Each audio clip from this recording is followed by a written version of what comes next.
at least 24 kinds of humans other than us had existed on the Earth. They survived through bitter winters, grim famines, and even predator threats. In the end, all perished except us, Homo sapiens. But why?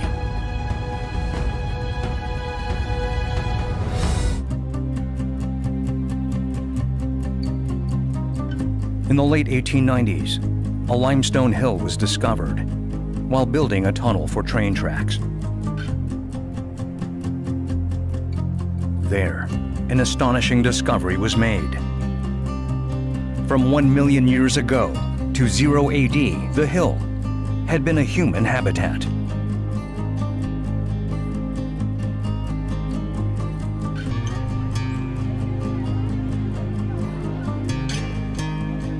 In 1976, a student discovered a human jawbone here. Since then, it became the greatest archaeological site in the 20th century.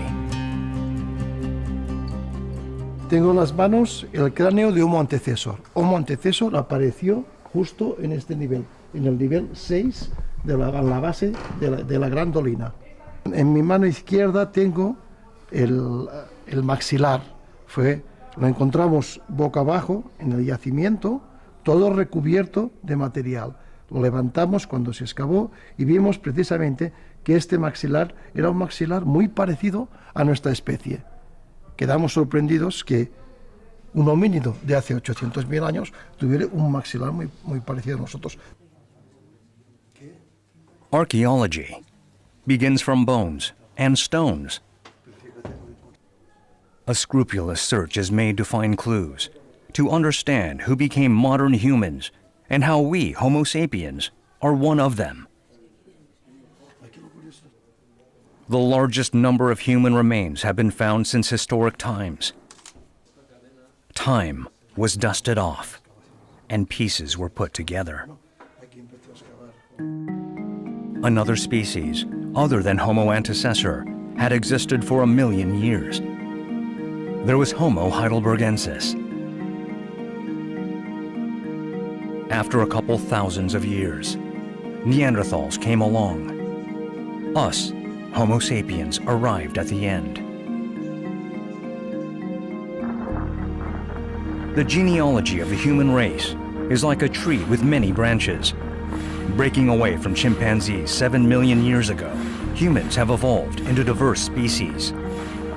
The 4 types of humans found here were recent inhabitants of the Earth. Now, we are the last survivors on the tree of human genealogy.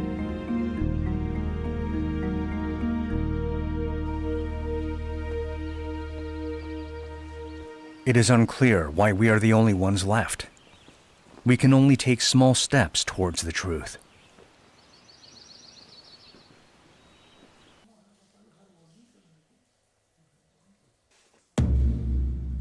The truth can be uncomfortable sometimes. A large pit full of bones was discovered while digging 13 meters below the ground.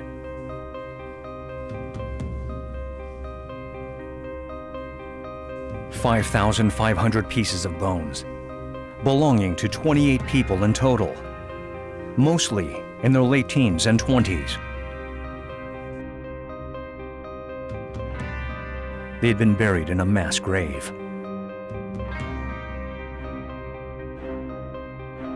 Another strange thing was the stone axe. It is made of quartzite, which is too soft to make tools. Homo heidelbergensis was the owner. What had happened to them?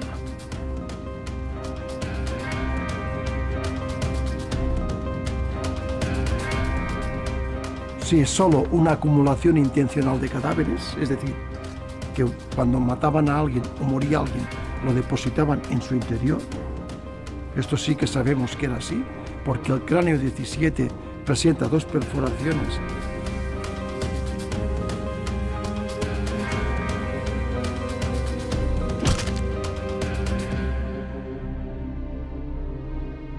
The continuous hits near the left eye socket of the skull.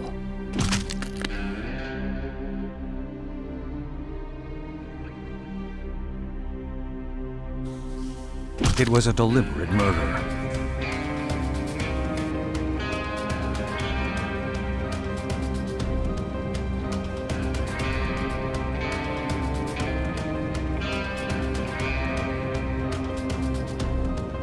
Homo heidelbergensis, a human species that appeared 700,000 years ago and lived for 500,000 years. They are a shared ancestor between Neanderthals and us. Known as the first humans who practiced intraspecies killing.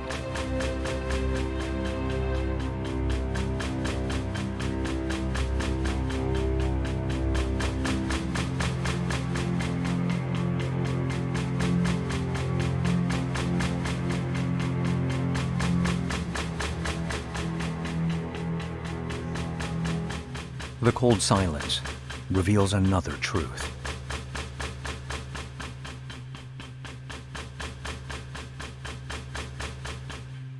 The early human species, Homo heidelbergensis, lived in a dangerous world alongside animals like lions, hyenas, wolves and bears.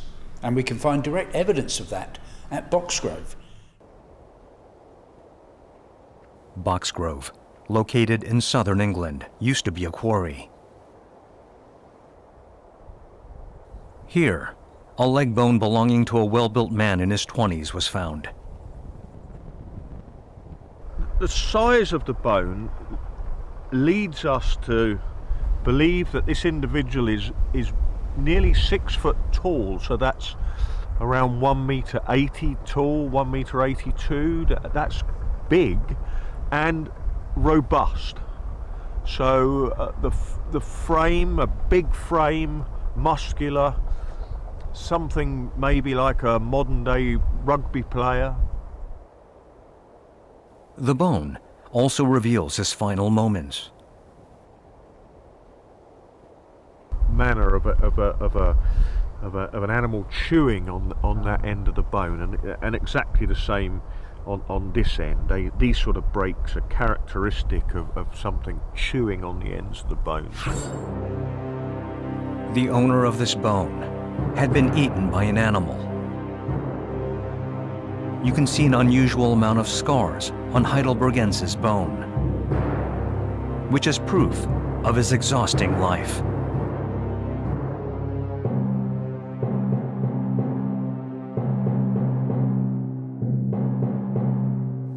Still, his robust frame could easily withstand a 90-kilogram body weight.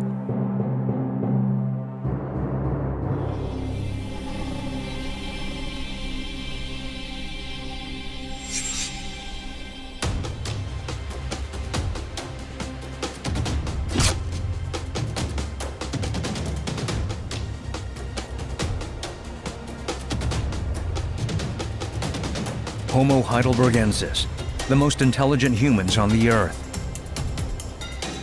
2 to 3 human species coexisted with them. But none of them managed to outsurvive Homo heidelbergensis.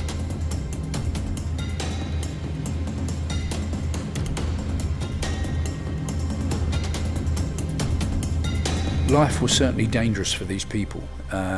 They had many predators around that would have eaten them. They also had to survive at times quite challenging climate conditions. The winters could have been very cold. And yes, their bodies were built with great strength. They had a lot of muscles, they had very thick bones. So life was very demanding and their bodies were built very strongly for those conditions.